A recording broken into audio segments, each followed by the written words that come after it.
Severe tropical storm na si Christine, bumagal na naman ang pagkilos. Inaasahang lalabas ito ng Philippine Area of Responsibility baka sa gabi na o bukas na ng madaling araw. 62 km wind surge inaasahan pa rin sa buong bahagi ng Calabarzon at Mindoro. Kasama na ang pati ng Metro Manila na sakop ng lower left quadrant. At ang bagong tropical depression na si Kong Ray o Pre Leon kung sakaling pumasok ng ating Philippine Area of Responsibility. Magiging analysis sa forecast track ni Kong Ray ating tatalakayin. At update sa ating monthly seasonal cycle for the month of September, lumabas na.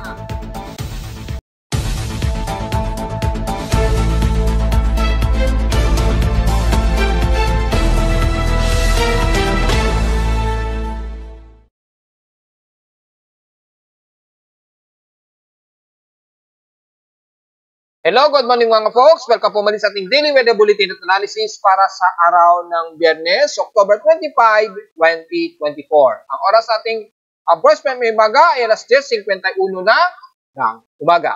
Patuloy pa rin tayo na makakaranas ng at least mas mahina na wind surge pa rin sa parte ng Metro Manila ha. So medyo may mga pagbuso pa rin tayo ng hangin. Pero hindi na singlala gaya na mga kagabi at malalingang araw na umabot sa mahigit 100 km per hour ang naranasan din namin dito sa Caloocan. Kasi yung 62 km wind surge ay pasok pa rin doon sa range kagabi. Kaya nakaranas tayo ng matinding storm surge dito sa Metro Manila at bahagi na po ng kanluran ng Nodo Luzon. At dahil po dyan ay nagkaroon ng mga damages dito sa amin, nasira po yung ilang parte ng bubong namin.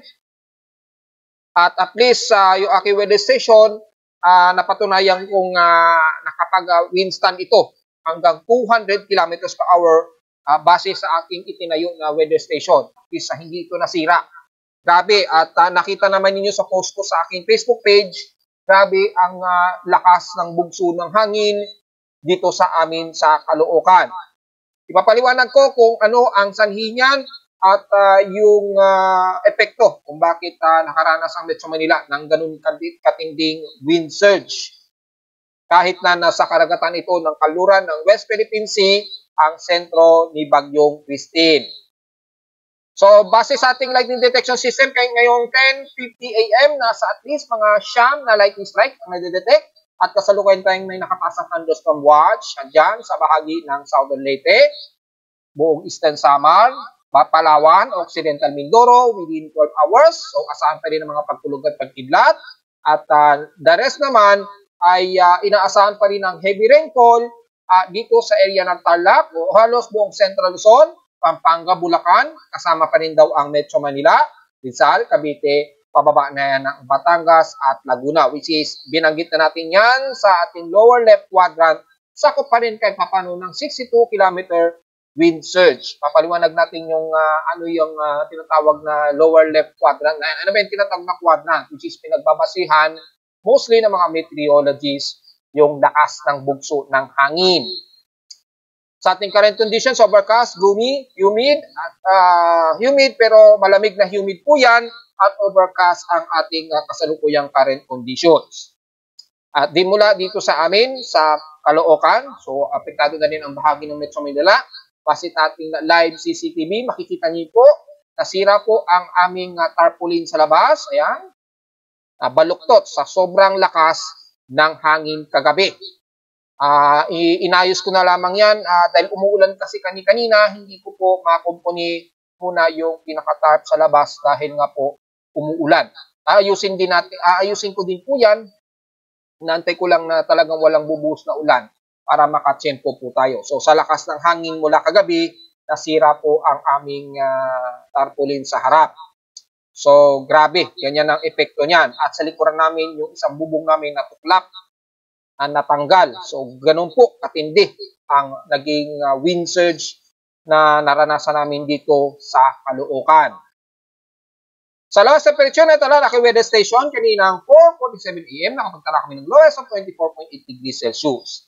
Kahapon, nakapagtala kami ng pinakamataas na 27.8 degrees Celsius. So, very comfortable pa rin ito maituturing. kahapon ito ng umaga. So kanina, kahapon ng umaga at 8:57 AM. So the rest mas mabababa na kasi nga tuloy-tuloy kaming nakakaranas ng mga pag-ulan na. Sa heat index, well, wala kaming kwento. Wala tayong komento dahil 32.6 degrees Celsius ang naitala lang namin since kahapon. Walang problema dahil tuloy-tuloy ang naging pag-ulan since kahapon. Pero sa PX16, in past 24 hours, nangunguna ang hinatuan sa may pinakamaalinsangan, mataas ang air temperature dyan na 36.4 degrees Celsius. Nagaya nga natin sinasabi, improved weather condition na kasi sa kanila sa bahagi nga po ng Silangan at rest ng Davao del Sur area. So mas humid na po sa kanila dyan at mas maaraw. Kaya ang hinatuan nakapagtala ng grabing mainit na 36.4 degrees Celsius. Sa Baguio City naman, sa pinakamababang temperatura sa bansa, 17.8 degrees Celsius ang naging almost stationary na pinakamababa sa Baguio. Sa Iloilo naman, torrential rains ang naging total record sa Tanay Rizal na 600 mm torrential rainfall po ang inabot sa kanila. So, kung titingnan natin yung records natin sa maximum precipitation as of 10 o'clock AM, nangunguna ang Tanay Rizal sa may 600 mm total rainfall. Pumangalawang Ambulong na may 561 mm. Sangley Point na 369 mm. Sa Dagupan naman, 289 mm. Baguio City, 225 mm. Tayabas, Quezon, 208 mm. Ibas Zambales, 194 mm. Subic Bay, 166 mm. Pag-asa Office, Science Garden Site, 141 mm. Ninoy o Naiya ay 139 mm. Clark Air Base, 101 mm. Basco Batanes Site, 73. Baler Aurora, 66 mm. Infanta Quezon, nasa 62 mm. Itbayat Batanes, 51 mm. Alabat, 49.2. Kalayan Cagayan, 45. Kasiguran Aurora, 42 mm. Puyo, 38, at Puerto Princesa, nasa 37 mm ang total rainfall. So, kung titingnan ninyo dito, sa range ng may pinakamaraming naging ulan at torrential rainfall talaga, ang Tanay at ang Bulong hanggang Sangley Point ang nakaranas nito. Grabe, malamang ay nagtaas ng state of calamity. Hindi ako nagkakamali. Pero ang Cavite daw nagtaas ng state of calamity according sa mga mainstream media. Pero sa amin sa Caloocan, since kahapon, nakapag-total of 248 mm total rainfall po kami sa Caloocan since kahapon pa. So, 248 mm lumalabas at pumapangatlo kami sa Caloocan na may pinakamatinding naging torrential rainfall. Ang naging pangatlo kami kasi 241 po, 241, di pala. So, panglima pala kami, 241 mm kasi dito kasi 369 pala. So, pang-apat kami pala. Stand corrected, 240, nasa 241 po kami. So, pumapanglima kami mula sa Dagupan na may pinakamaraming naging pag-ulan. So, yan na po ang naging pinakamataas na total rainfall namin na nabuno sa loob ng isang araw for the month of October 2024. So, within 7 days, ay nasa 89.1 mm pa lamang ito. So, konti pa rin dahil kakapasok lamang ng total rainfall kahapon. So, sa October rain namin ay sa unang pagkakataon, nasa total of 508.8 mm ang naging total rainfall. Lumagpas, sumobra-sobra sa inaasahang average October rainfall na 171.1 mm. So, napakalaki ng naging difference, mahigit sa 337 mm ang laki ng pinagkaiba sa October average rainfall na 171. So, kung titingnan natin sa data records ng ating graph or historical graphs para sa rainfall, hopefully updated na po yung ating monthly summary. Yan. Makikita po ang October rainfall nasa 483 mm po. So, mas mataas na yan sa loob ng halos mahigit 5 o 6 na taon. Pinakamataas po yan. So, since October 2019 hanggang October 2023 ay naungusan po ngayong taon na nasa 483 millimeter ang naging total rainfall. Pinakamataas na to sa nakalipas na 6 na taon since 2019 po yan ha. So kitang-kita po. So pinakamataas po yan na naging pagtala. At kung pagbawasan natin sa ibang climatological natin, for month of October ay ganun din ang lumalabas, 483.6. Nangunguno yan sa pinakamataas for ngayong taon, for the month of October. So kung titingnan niyo dyan sa buong records, ay for the month of October, mapapansin niyo po is 267, 2013, 2022 na October, ang rainfall, 394. So mapapansin niyo po dito is nanguna pagdating sa ulan ngayong taon po ng 2024 po ng October. Lumalabas, pinakamataas na yan sa nakalipas na 6 na taon. Pero kung pagbabasa natin mula 2017 ay sa loob ng 8 taon, ngayong taon lamang ng 2024 na October ang nangunguna sa may pinakamataas na naging pag-ulan. So kahit 2018 ng October, 2018 ng October, ayan.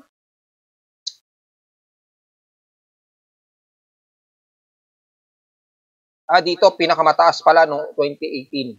Ayan, 2018 mabot ng 1,036.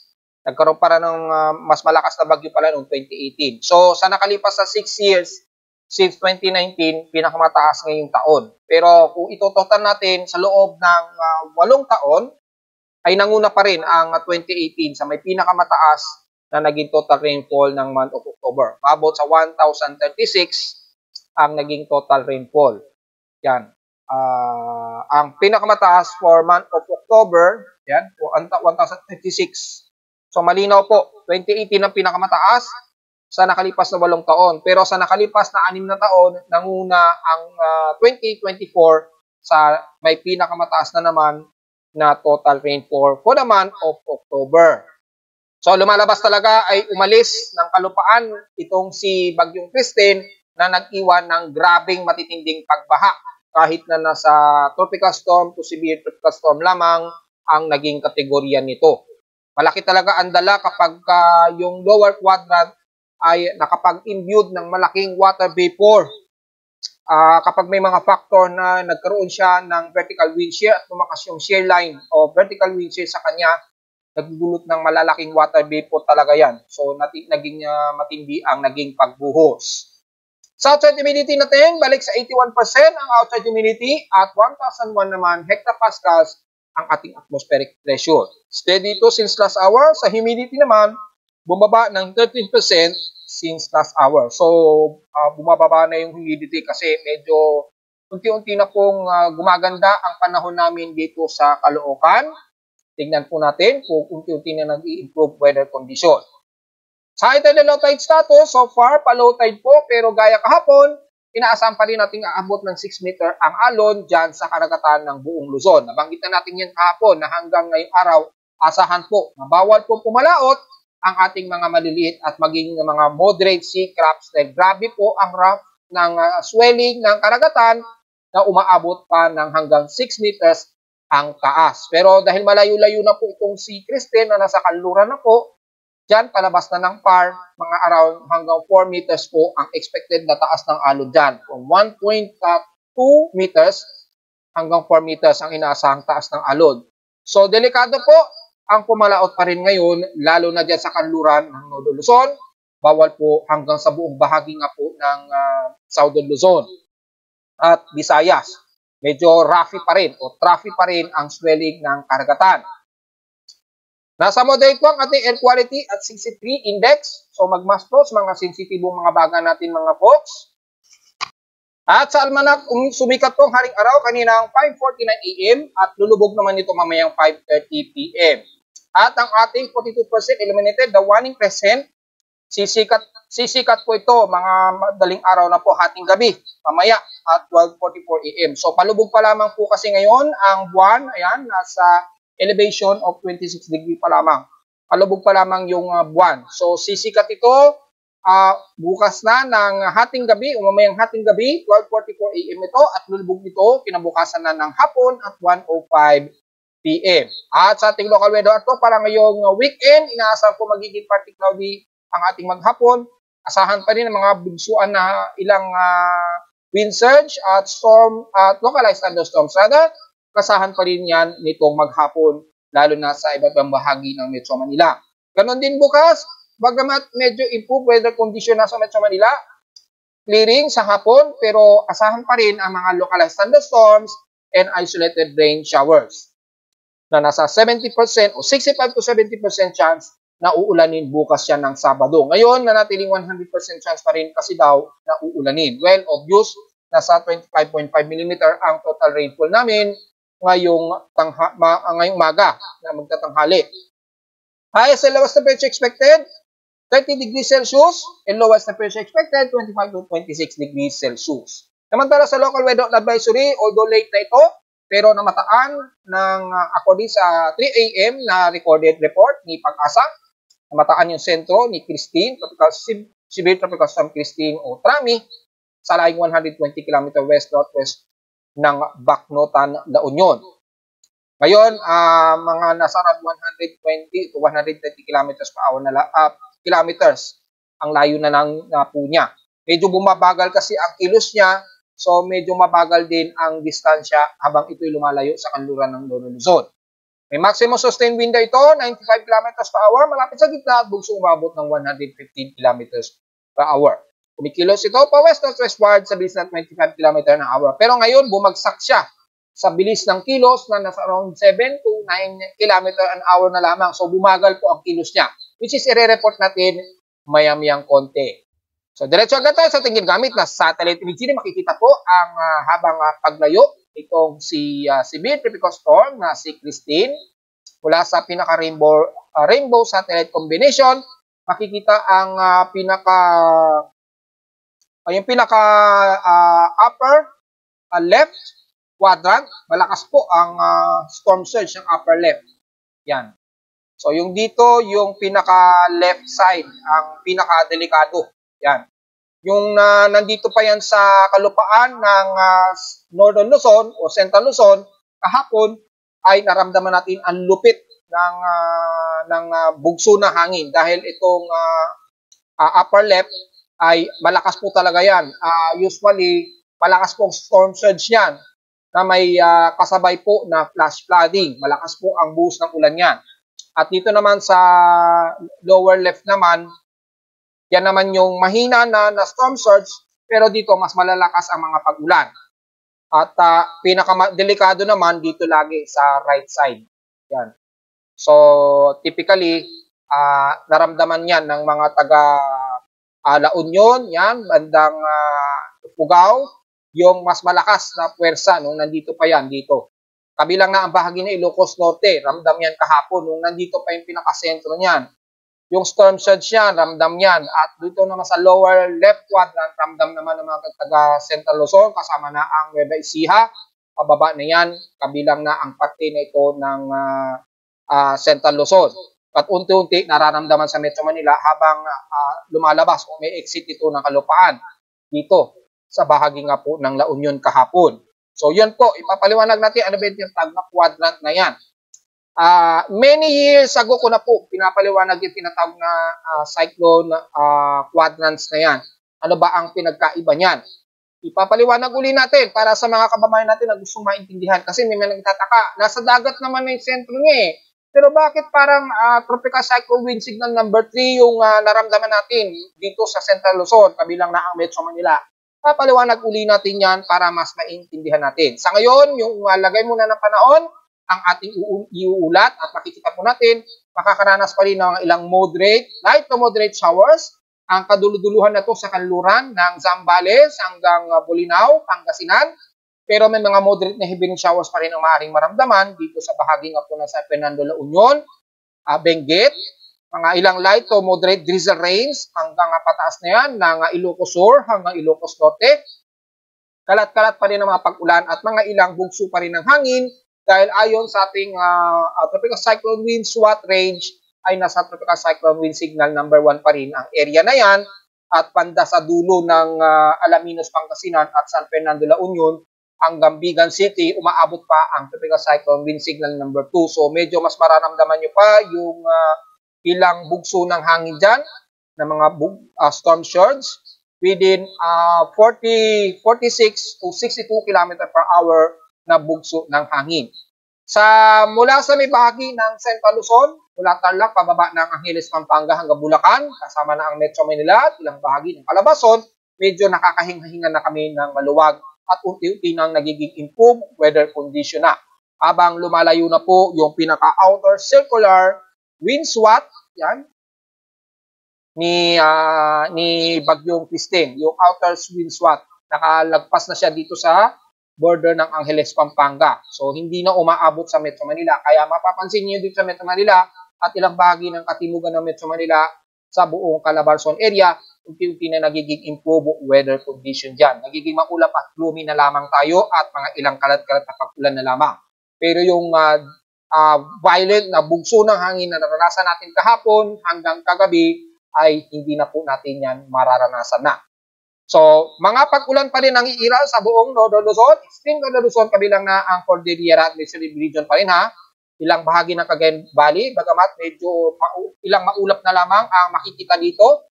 Yan, mga ilang kaulapan na lamang. So, typically, mga light drizzle rains ang maaring maramdaman na lamang ninyo dyan sa Extreme Northern Luzon sa Silangan, mula Santa Ana, Cagayan, Tugigaraw, hanggang bahagi ng Palanan, Isabela, all the way hanggang Kasiguran, Aurora, buong Quezon Province, pababa na yan ng bandang Camarines Norte. Bagamat makakaranas pa rin ng mga isolated and scattered rain showers and localized thunderstorms, pero hindi na natin nakikitaan ito ng heavy rain potential kung sisilipin natin sa ating satellite imagery ng heavy rain potential. Hindi na masyado, medyo slowly improve weather condition na po ang bahagi na yan sa silangan ng Northern Luzon mula Apari hanggang Isabela. Ganon din sa bahagi nga po ng Central Luzon, medyo mga maulap na lamang, ilang light drizzle rains o moderate na lamang ang maiiral kasama ang Metro Manila, Calabarzon, Camarines Norte, yan, and the rest ng buong Bicol Region and Southern Luzon. Medyo slowly, nakakahinga na rin ng maluwag ang taga Mindoro at Palawan, mga ilan na lamang mga kalat-kalat na pag-ulan na may pagkulog at pagkidlat, at mga mangilan-ngilan na lamang na wind surge ang mararamdaman sa pinaka-outer laying lines nito, dito sa kanlurang baybayin ng bansa. So, mga ilang isolated rain showers lamang mas madalas na iiral sa buong bahagi ng Luzon hanggang Southern Luzon. Maulap din ang himpapawid at mga kalat-kalat na pag-ulan din ng iiral sa buong bahagi ng Visayas, lalo na sa kanlurang bahagi, mga ilang light to moderate showers. At kung babalikan natin yung satellite imagery gamit ang Himawari 8 para mas madetalye ng mga uulanin, bahagi ng Panay Island ay nakakaranas ng light to moderate showers. So, ingat po at magdala ng mga panggalang sa ulan.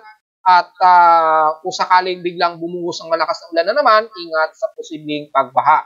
Ganon din sa kanluran ng Negros Region, lalo na sa Sipalay hanggang Basay. Ingat po, may mga ilang moderate and some heavy rain showers kung nararanasan ninyo. Pero the rest ng Bacolod, Iloilo hanggang Guimaras Island, Central Visayas, kasama na ang Bohol, Dumaguete hanggang Siquijor, ay medyo mga ilang light to moderate showers ang medyo iiral sa inyo dyan. Mga manaka-naka at medyo scattered po ang magiging pag-ulan dyan, kasama na ang buong bahagi ng Leyte at Eastern Visayas.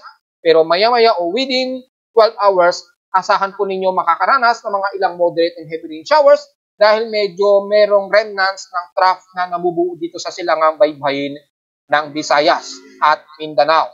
So, within 12 hours, expected po ang biglaang moderate and some heavy rain showers.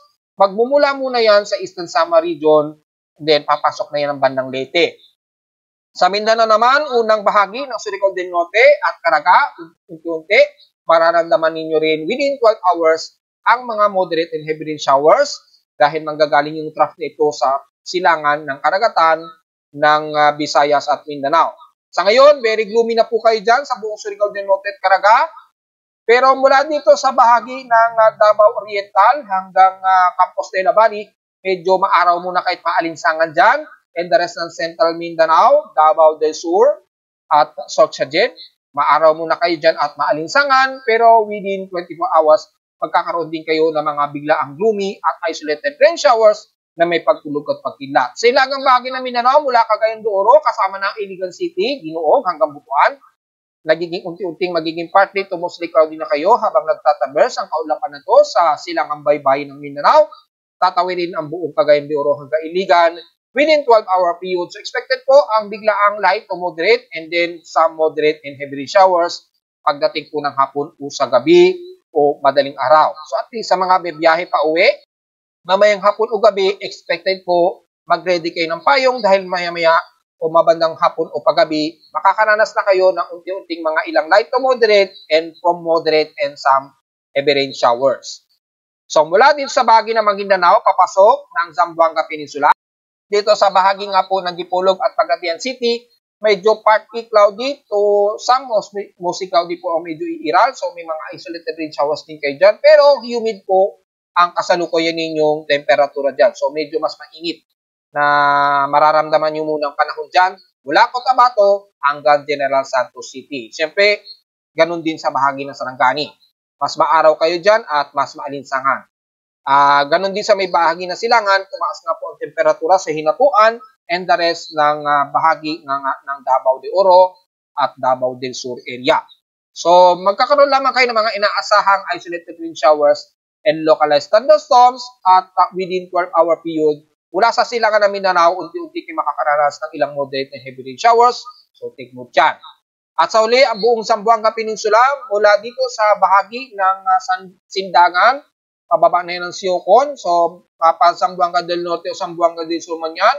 Apektado kayo ng ilang light drizzle to moderate and some heavy rain showers, lalo na sa ibabaw o sa itaas ng Zamboanga del Norte, ng Siocon, Balbuyan, Labason, Liloyan hanggang Sindangan. Ingat po sa biglaang buhos at mga potential pa rin ng mga pagbaha. Huwag naman sana magkaroon ng pagguho ng lupa. Kabilang na ang bahagi ng basilan ng Hunsulo, bagamat nasa border kayo ng shear ng moderate to heavy rain shower track na ito, dahil pa rin sa ilang southwesterlies inflow na nahahatak dito sa timog kanluran ng bansa natin. So, ang parte ng Zamboanga Peninsula, anytime makakaranas kayo ng biglang maulap na yung papurin and then biglang sudden na buhos ng ulan. Sa ngayon, sa basilan na Tulusulo, makikita mga ilang party cloudy lamang, medyo umaaraw pa sa kanila dyan. Then, may mga pagkakataon na magiging gloomy kayo dyan, biglang buhos po ng ilang moderate and heavy rain showers. Kaya ingat po sa mga kababayan natin, oras na bigla ang nagkaroon kayo ng moderate and heavy rain showers. So, generally, medyo slowly improve weather condition na mula dito sa bahagi ng Metro Manila at Calabarzon at ilang bahagi ng Bicol region. Pero hindi pa rin tayo lusot sa mga ilang mahihinang storm surge at mga ilang kalat-katabag ulan na may ilang pagkidlat at pagtulog. So, diretso agad tayo sa ating ginagamit na tropical cyclone o computer-generated tropical cyclone sector sa latest ng data natin. As of 11 o'clock AM na ngayon, since kaninang umaga pa ay nakataas na sa severe tropical storm ang 1-minute average nitong C22W or tinatawag natin sa local name na Christine. Since sa severe tropical storm na ito, siyempre, mula kahapon, pinangunahan na po ni Pag-asa at Japan Meteorological Agency na nakataas ang kategory nito in 10-minute average as severe tropical storm. Since ang 1-minute average, severe tropical storm na rin, naasahan na mas lumakas po ito ngayon habang tinatawid nito ang karagatan ng West Philippine Sea at habang unti-unti itong kumikilos pakanluran. Bumagal nga lang ng gusto yung kanyang pagkilos. As of 11 o'clock AM, ang kanyang central air pressure na ngayon ay 985 hectopascals. Maximum wind speed, 97 km per hour at bugsong maabot ng 122 km per hour. So, negated na po itong 10-minute average kasi pumantay na siya sa oras natin sa 10-minute average. So, ito na yung magiging basihan na. Sa kumikilos pa kanluran o napakabagal na kanluran sa 9 km an hour po. Yun po, ito po siya. So, matindi pa rin yung pinaka left side quadrant niya. Malakas po ang storm surge yan. Umaabot pa rin ng mahigit 100 km per hour. Naramdaman namin yan sa Metro Manila. At sa lower left naman quadrant, ay mas mahina yan na hangin. Pero magdadala yan ng mas matitindi naman na pag-ulan. Kaya mararamdaman pa rin yan ng mga taga Central Luzon, ilang bahagi dito sa kalurang bahagi ng Zambales, ang mga mahihinang pagbugso ng hangin, pero mga pag-ulan ay mas mararamdaman pa rin. Hindi na masyado sa Metro Manila. Pero may mga ilang pag-ulan pa rin ang medyo aabot dahil pasok pa rin sa 64 km range SWAT ang bahagi nga po ng parte dito sa Luzon kasama ang Metro Manila. I-explain natin yan ng bahagya umayamayang konti. Samantala, itong si 23W, Tropical Depression na po, tinawag sa international name na Kongray, na ang ibig sabihin ng mga taga-Cambodian sa isang uri ito ng bundok o bundok, tawag nila dyan, Kongray. Isang Cambodian name yan, mga taga-Cambodia, contribution yan ng mga taga-Cambodia. As of 11 o'clock AM, namataan, ang sentro nito ngayon sa may vicinity ng Guam. Yan, sa vicinity ng karagatan ng Guam. East portions ng vicinity ng Guam. Pero yung outer gale wind o gale force wind niya umaabot na sa buong bahagi po ng Guam at Mariana Islands. Yung storm center niya umaabot na rin sa baybayin ng Guam. So kung may mga kababayan tayo dyan sa Guam na nakatira, ay ingat po dahil pasok kayo sa mas sentro ng gale force winds. At least umaabot na yan ng mga naglalaro sa 51 to 60 km per hour ang bugso ng hangin ha. At yung kanyang central air pressure 1,000 hectopascals, maximum sustained wind 1 minute average 51 km per hour at bugsong umaabot ng 64 km per hour. At mabagal itong kumikilos pa west-northwestward pa rin sa bilis na 4 km per hour. So mukhang mababagal ang kilos ng ating mga bagyo ngayon. Kasi medyo napapabagal din kasi ng high pressure area sa taas ang mga kilos ng bagyo. Dahil pilit humahanap ng butas ang mga bagyo kung saan ang may mas malapit na low pressure systems. Doon sila lalapit.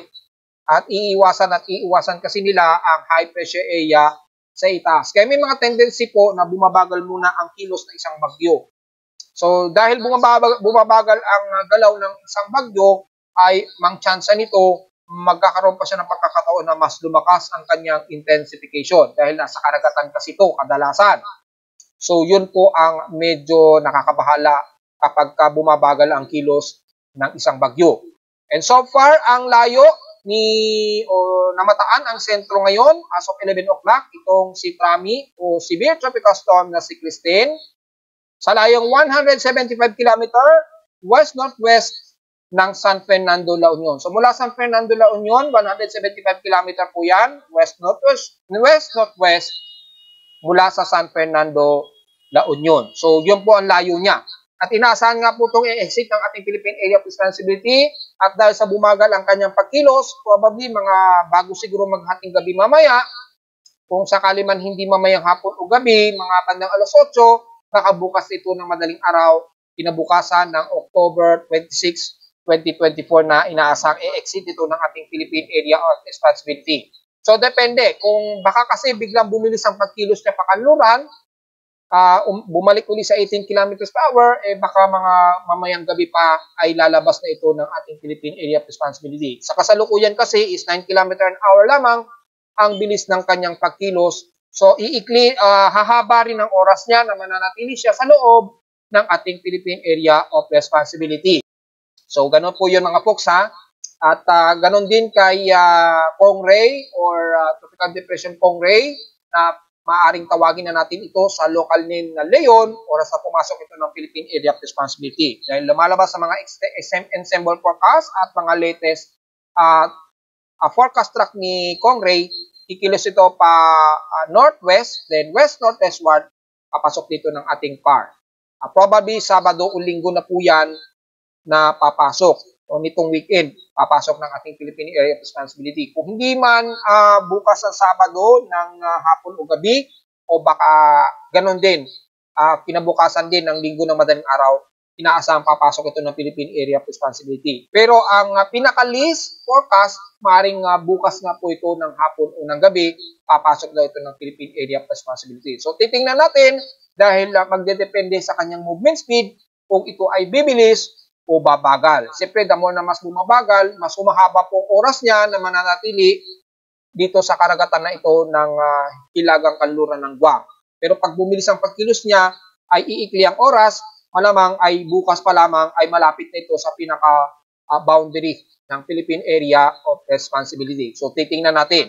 Inaasahan natin yan, mga bukas talaga ng gabi ay papasok na ng ating PAR. Mula sa ating mga empirical o tropical cyclone forecast, ayan, manatili siyang tropical depression according dito. Kung sisilipin natin sa oras natin sa Pilipinas, manatili siyang tropical depression hanggang bukas po yan ng alas 10. Yan, ng Sabado, according dito. At posible na siyang maging tropical storm bukas pa rin po ng hapon o gabi, ayun, 10 p.m. So mga gabi, ina-expect siyang magiging tropical storm bago lumapit o pumasok ng ating Philippine Area of Responsibility bukas ng Sabado ng bandang hapon o gabi. So titingnan natin. And then, mananatili siyang tropical storm for the next 24 to 48 hours at maaari pa daw umabot sa severe tropical storm by October 29 ng umaga. Mga bandang umaga po sa atin yan sa Pilipinas. According dito is October 29, bandang 8 o'clock a.m. So, kung dito, mga umaga po sa atin sa Pilipinas, posible pa siyang umabot sa severe tropical storm.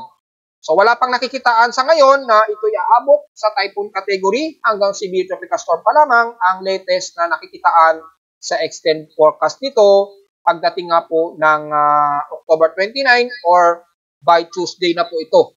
So, mga next week na, inaasahan itong aabot sa severe tropical storm. Siguro mga Monday sa Pilipinas or Martes. So, magdedepende na lamang yan dito pagpasok ng ating Philippine Area of Responsibility. Since malayo-layo pa naman, anytime magbabago pa ang mga extended forecast na yan. Pagbabasa naman natin ang forecast and symbols natin sa ating automated and symbol forecast system, ay makikitang malawak pa po yung cone of probability o uncertainty. Yan, yung cone of probability, ganyan pakalawak. So, maaring mas tumaas pa siya ng konti. Yan. Or maaari pa siyang mas tumaas ng bahagya. So, malaki pa ang chance niya na tumaas pa. Pero again, dahil nga po mataas ang high pressure area dito sa itaas, posible pang mapapadausdos yan. So, hindi natin inaalis pa rin ang posibilidad na mas dumausdos yan. Parang rolling na naman or Kristen. So, minsan kasi tataas yan, then bigla itong kakabig pa ganyan, padausdos, pasubsob. Yan. So, babantay natin itong maigi dahil pagpasok nito ng PAR, either bukas ng gabi o ng linggo, ay dito malalaman natin bandang Lunes na siguro o bago mag-Martes, titingnan natin kung mapapadausdos pa yan. So, tuloy-tuloy tayong mag-update sa regarding sa status ni Preleon o ni Kong Ray oras na ito'y lumapit na dito sa border ng PAR o pumasok ng ating Philippine Area of Responsibility hanggang bukas po yan. Tingnan natin kung makikita na magbabago yan or ipapakitang magpapadausdos ang papakita niyang forecast. So, tututukan na natin dito maigi mga po. Sa ngayon, ay ang kasalukuyan niyang magiging forecast ay inaasahang papasok talaga ito ng ating Philippine Area of Responsibility. Then, kikilos ito pa west-northwestward o northwestward patungong po sa direksyon ng Okinawa or ng Eastern Taiwan. Sa ngayon lamang yan mga folks, magbabago pa talaga yan. Dahil, again, pwede pa po yung mas dumausdos, depende sa strength ng high pressure area sa itaas. So, tutok lamang mga folks. Kung titingnan naman natin mga floater ng satellite imagery mula kay Christine, ayan, nagkakaroon na siya ng central eye wall. So, mukhang nagre-regain pa siya ng lakas kasi bumagal nga po kasing kilos niya eh. Kaya asahan talaga na magre-regain pa ng lakas yan at baka may chance pa kung may maliit na posibilidad pang umabot sa typhoon category yan. Hindi natin nire-rule out yan mga folks ha. Hindi pa rin natin nire-rule out yan dahil nasa karagatan na naman kasi siya. So may maliit pa rin na posibilidad na maging typhoon category yan paglabas ng Philippine Area of Responsibility. Si Kong Ray naman, nagkakaroon na siya ng low-level convection. Ayan. So nandito na siya sa may Guam. Ayan. Medyo maganda na yung wrapping alop niya. At yung kumikilos siya pa west-northwestward. Malinaw dito sa satellite imagery. Yan. Daylight na kasi. So mas kitang-kita natin yung low-level convection niya. Ayan o. Kitang-kita. Kapag daylight kasi, mas kita yung low level convection. Pag gabi kasi, upper low level lang ang madalas nakikita natin. Pero dahil daylight tayo ngayon, kitang-kita po yung low level convection. Ayun, yung low wrapping niya. Oh. Nagkakaroon na ng very organized circulation na. Medyo buhaghag pa yung pinaka-upper low niya. Pero at least malinaw na pulido na ang kanyang ikot. So, malinaw na talaga na ito ay tuloy-tuloy na nakikilos pahilagang kanluran hanggang sa pumasok ito ng PAR bukas or ng linggo ng madaling araw. Ito naman si 98W na natiling medium intensification pero sa ating ensemble forecast ay makikita po dito na sa medium development pa rin yung pinapakita. Probably yan ay si 98W. Pero si Kong Ray, tropical depression na siya, so hindi na siya indicated as high. Ito na lamang si 98, na natiling medium low. Malamang ma-absorb na lamang po yung remnants yan. Gaya na aking sinasabi, dahil dikit sila ni Kong Ray, malamang yung remnants na lamang ni 98W, ma-absorb na lamang yan ni tropical depression Kong Ray. Kasi si Kong Ray na kasi ang mas lumakas at naging ganap na bagyo kasi. So, absorbin na lamang niya si 98W. So, hindi na natin masyado concern yan. Kundi, itong si Pre Leon, oras na pumasok ng ating Philippine Area of Responsibility. Samantala, kung titingnan naman natin ang lagay gamit ang ating tropical cyclone assessment monitoring, makikita po sa Global Spectral Model ay by October 27.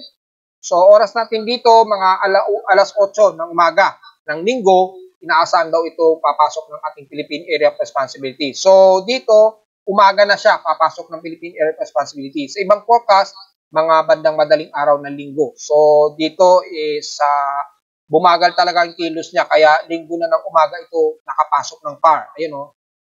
According dito po sa Global Spectral Model ng Japan Meteorological Agency. So, October 27 po yan, linggo ng umaga. Inaasahang papasok ng PAR. At tatawagin natin sa local name nga na Leon. Base naman sa kanyang mean sea level pressure, yan, yung kanyang atmospheric pressure, napakababa na po. So, dito pa lamang ay umaabot na siya sa tropical storm dito. Ayan o. Tropical storm na siya bago pumasok ng PAR. Then, pagsapit ng linggo, ay isang manatili siyang tropical storm pagpasok ng ating Philippine Area of Responsibility. Sa linggo yan ng umaga. According dito sa kasalukuyang forecast ng Global Spectral Model. So, tatawagin natin yung tropical storm na si Leon na kapag nakatungtong na ng PAR. And then, mananatili itong tropical storm within 24 hours. And then, next 24 hours, mapapansin natin by October 28 na nga po ito, mga bandang hapon, ay makikitang umabot pa sa severe tropical storm. So, malinaw din dito ang pinapakita. And then, kakabig siya slowly pa west-northwestward o northwestward patungo sa direksyon nga po ng Okinawa Island or ng Eastern Taiwan. So, hindi pa rin natin i-roll out na mas posibleng mas dumaustos pa yan dahil makikita naman ninyo ang high pressure area sa itaas. Kitang-kita naman ninyo yung harang ng high pressure area sa itaas na magpapados-dos dito kay Kong Ray o Leon, just in case po. So, posible pang mapapadaos-dos yan ng husto. So, tinututukan natin yan maigi. Samantala, bumalik na sa operational ang West Pacific Basin ng NOAA, CIMMS. Salamat naman po. Bumalik na sa operational situation. At kita naman dito is nasa 80% yung kanyang anomaly. So, positively, mataas na talaga ang aktibo nitong si Kong Ray or si Pre Leon. So, wala tayong magiging komento sa West Pacific Basin monitoring natin. Since wala naman sumusunod sa kanya, na possible na may mabubuong bagong low pressure area. Sa mga multi-computer models makikita din po ang pagkilos nitong si Kong Ray o Pre Leon. Base kay GFS, pakanlura naman ang kilos nito at mapapansin, mas lumalapit ito sa may hilagang silangan ng Luzon. Ayan mas malapit. Yun Pero dahil GFS pa lamang yan, so hindi pa masyado makatotohanan. Mga by huling araw nito na October, mga 30. Yan. So mga huling araw ng October. Bali, October 30, 2024, sabi ni GFS, base dito ay mas lalapit pa daw ito ng hilagang silangan ng Nodo Luzon. O ito, hindi pa masyado makatotohanan pero hindi natin nirurule out ang possibility. Kay ECMWF, which is most of malapit sa pinaka-makatotohanan, yung forecast ni ECMWF. So kung mapapansinin niyo dito, ay mukhang mas lalapit din siya ng Nodo Luzon. Ayan, no? So tama nga po, at posible pa nga siyang mapapadaos-dos pa at mapapalapit sa hilagang silangan ng Luzon. Kaya hindi natin nirurule out pa ang possibility na mas lumapit ito sa hilagang silangan ng Luzon. So sa mga kababayan natin, ngayon pa lang, planuhin na po ninyo sa mga government official natin, ngayon pa lang, pag-aralan na po ninyo ito. Dahil despite na malayo pa ang bagyo, hindi pa rin natin niruled out ang posibilidad nga po na ito ay mas lumapit sa hilagang silangan ng Nodo Luzon. Hindi natin niruled out ang possibility na yan. Sa ngayon ay yan ang pinapakita ng ECMWF at GFS. Halos pataas ang confidence na pareho sila ng forecast. Kay NABGEM naman, kung titingnan natin, dito medyo mas malayo. Halos kapareho sila ni Japan Meteorological Agency na pagkapasok ng PAR within next 24 to 48 hours, bigla itong kikilos pa west-northwest o northwestward. Medyo mas malayo ito ng konti sa northeastern Luzon. Hindi gaya sa forecast ng ECMWF, mas lumalapit ito sa hilagang silangan ng Luzon. So ito, medyo tututukan natin ito, yung forecast ni ECMWF at GFS. Lumalabas, 2 versus 2, ibig sabihin 50-50 po ang tsansa na mas dumaos-dos ito at lumapit sa hilagang silangan ng Luzon. Malinaw yan mga folks ha, 50-50 po ang tsansa na mas mapapadaos-dos pa at mas mapapalapit sa hilagang silangan ng Luzon itong si Preleon. So, obserbahan natin yan dahil pag 50-50, alanganin po talaga ang forecast. Dahil dalawa sa forecast, mas lalapit sa Northeast Luzon at dalawa naman ay medyo mas malayo. Gaya na lamang ng Japan Meteorological Agency at NABGEM. So, tututukan natin ito maigi mga. So, may mga nagtatanong, bakit daw naging malaki ang naging epekto ng Bagyong Kristen dito sa Metro Manila. May mga nagtatanong, kabilang ang pati ng Central Luzon. At kahit na nasa dagat ito kahapon, parang tropical cyclone wind signal number 3 ang naging karanasan natin. Kabilang na ang Metro Manila. Ipapaliwanag natin. Kung mapapansin niyo sa graph natin, ito kasing data na to, itong illustration, data feed, mula yan mismo kay Joint Typhoon Weather Center. So makikita niyo yung outer band na yan, 34 knot dangerous watt o yung sinasabi natin wind watt. Kung convert natin yan, nasa around 62 kilometers po ang hangin ang nasa area na yan. Mapapansin niyo, sakop po hanggang Camarines Norte, Mindoro, yan sa may bandang Puyo, and the rest ng buong Luzon, Nodo Luzon. Ibig sabihin po, yung influence ng hangin ni Kristen ay umaabot pa rin sa area na yan. Pero medyo mas mahina na yan. Bakit po? May tinatawag po kasing tinatawag na tropical cyclone quadrants. Kung mapapansin ninyo sa drawing nito, yan, yung drawing na yan, ito, yan. Ayan, i-drawing po natin mga folks ha, medyo mas maging mahaba ating report at is nakakapag-explain tayo ng konti. Mapapansin ninyo, iba ang hitsura drawing. Usually, ang mga international weather agencies gaya ng Joint Typhoon Weather Centers, ganyan yung kanyang representation. Ang tawag po dyan, cyclone quadrants. Yan. Kung i-cross mo yan, yung gagawin mo ng cross line, makikita nyo po, is meron tinatawag na right quadrant, left quadrant, low left quadrant, at lower right quadrant, which is pinaka starting point ng intensification ng draft ng hangin. Kung aaralin ninyo, o alam na mga meteorologists ito yung right quadrant ang pinaka-dangerous part ng isang tropical cyclone. Mas malakas po ang bugso niyan kasi yan yung pinaka-upper swing ng hangin. Kung i-imaginein mo sa tornado, yung upper swing niyan, dyan nagsisimula. Yan yung mas malakas na kayod ng hangin.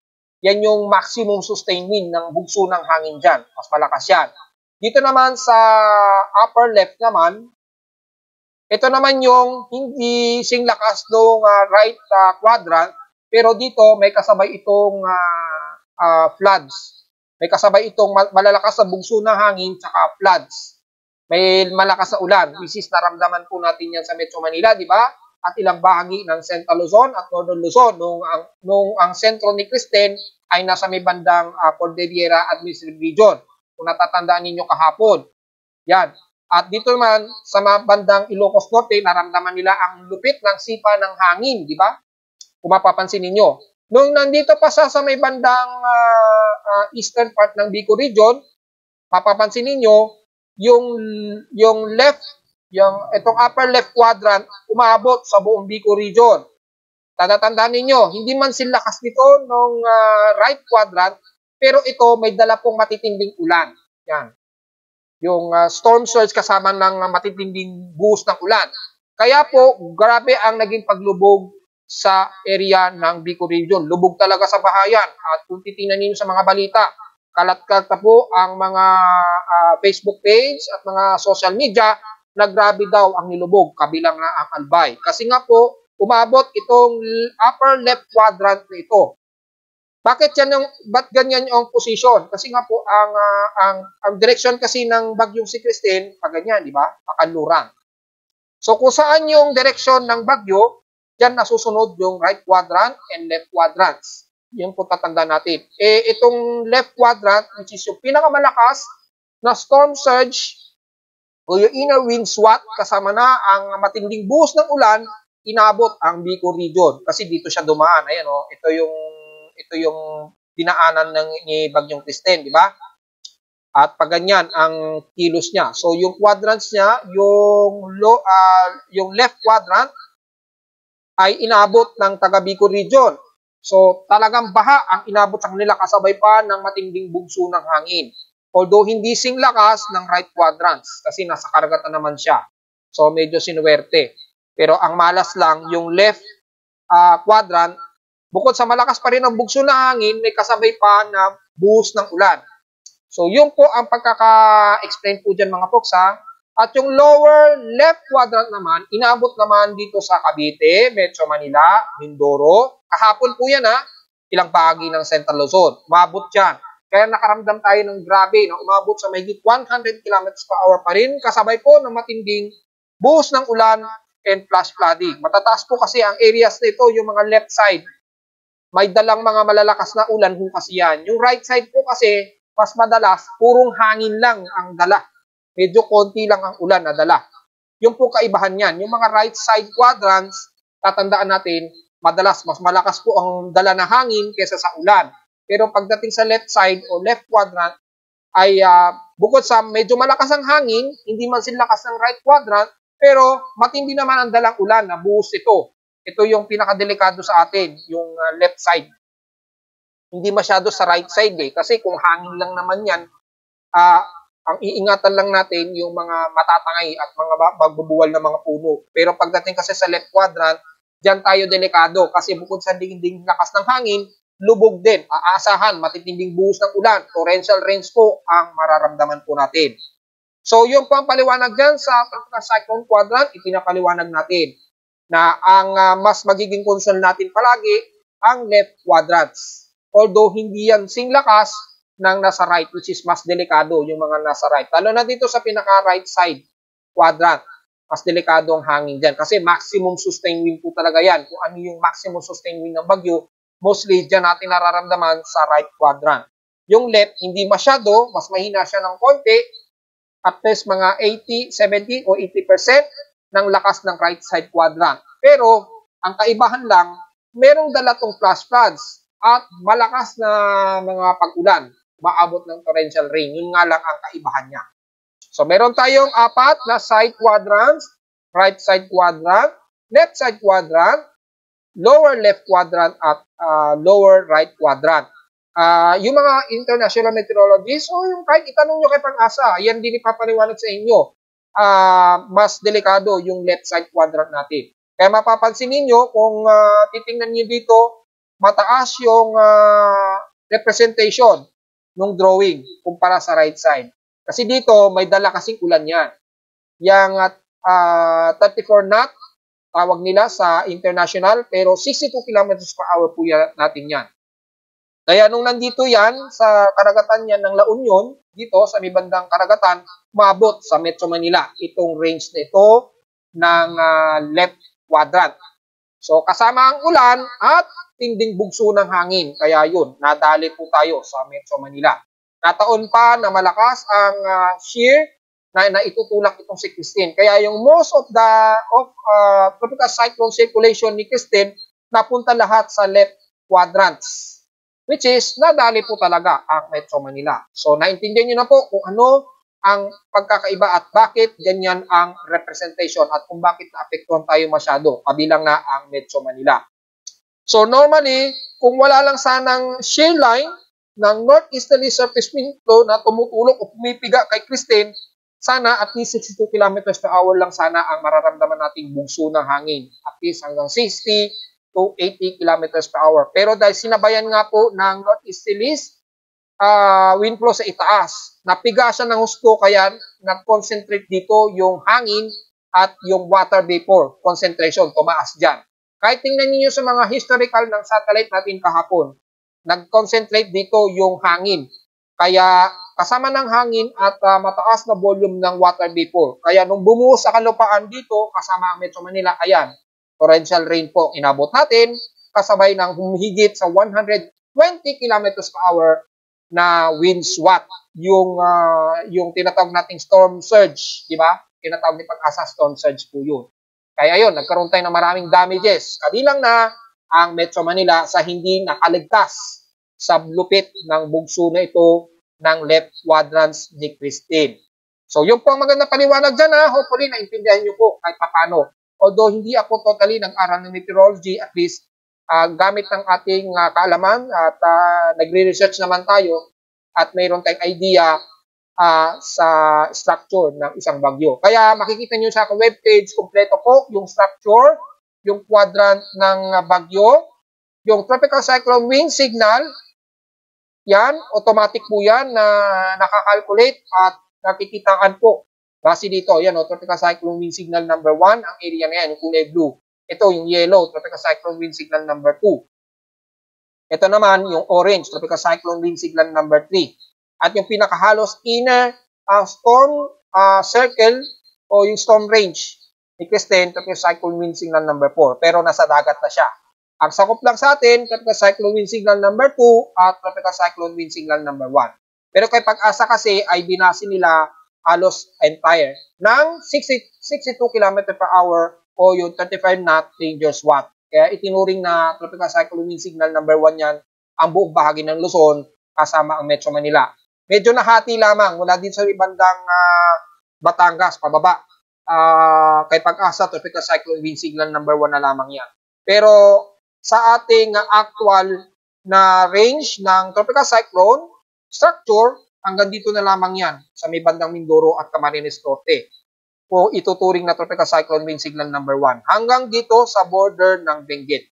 Tropical cyclone wind signal number 2 na lamang natin, ito, yung portion ito ng Bigan, Ilocos Sur, La Union, Alaminos, Pangasinan at ilang portion ng Dagupan. Yan, PCWS number 2 na lamang yan.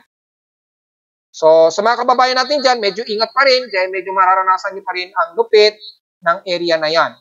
Kabilang na ang bate ng Benguet. Pero medyo mas mahina-hina na siya, hindi na gaya dito sa mga taga-Dagupan at La Union.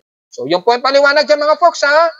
At sa latest global mean o global temperature natin, lumabas na po yung pinaka-latest ng Atlantic Multi-Weather Climate Bureau. Papapansin natin, mas bumaba rin yung global temperature natin. So, medyo good news to mga folks ha. Last year, nasa 2.14 degrees Celsius po ang pinakamataas na naging global temperature natin. Tumaas ng mahigit sa average of 2.14 degrees Celsius. Ngayong taon, for the month of September, 1.92 degrees Celsius na lamang. So, medyo mas bumaba siya ngayong taon. So, sana tuloy-tuloy po yan. Dahil ganun din sa data ng Japan Meteorological Agency, mas bumaba din siya kumpara nung last year. So, sana tuloy-tuloy nang bumaba yan hanggang magtapos ang taon para makikita natin medyo nag-i-improve na hindi tayo aabot sa boiling point ng global temperature. Late nang nag-update itong Atlantic Multi-Weather Agencies So, kaninang madaling araw lang to nag-update. So, medyo late na, pero at least may idea tayo na all in all, bumaba ng bahagya yung temperatura, yung average temperature ng global temperature natin. So, medyo good news po yan mga folks. Sana tuloy-tuloy na yan para lalabas sa yearly global mean temperature natin, bababa rin siya. Sana tuloy-tuloy na po ang pagbaba. At narito naman nating 3-day trade weather forecast para sa araw ng Biyernes, October 25, 2024.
Dito na lang po ating daily weather bulletin at analysis para sa araw ng Biyernes, October 25, 2024. Huwag po kalilimutan na mag-like, share, subscribe po sa ating YouTube channel at visit lamang anytime sa ating website at www.pimoweather.com para sa iba pang mga detalye na gusto nyo malaman na hindi natin isama ngayong umaga at ngayong tanghali sa ating report.